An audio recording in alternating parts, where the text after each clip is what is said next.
this guide, we are going over the habitat builder blueprint location here in Subnautica 2. Before we do get into this guide, make sure to like the video and subscribe to the channel with all notifications on. It really does help us out and it lets us know that you want more content like this. We'd greatly appreciate it. And if at any point throughout this guide you had any questions, just ask them down in the comment section below and we can help you out further. I'm going to be doing my best to reply to every single comment down there. Now, we're going to go ahead and make our way back to the life pod real quick. We're going to go ahead and start off right here. You do need to make sure that you do have a scanner. You can craft it with quartz and a basic battery. But once you have that scanner, look at your compass and essentially head southeast from the life pod itself. So go ahead and make your way southeast.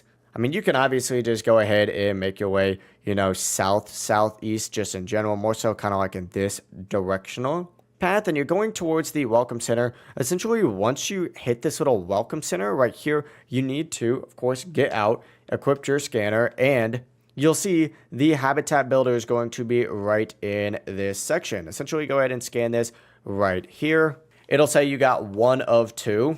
Once you've scanned the first piece, go ahead and make your way into the building itself. What you need to do is get rid of that metal salvage.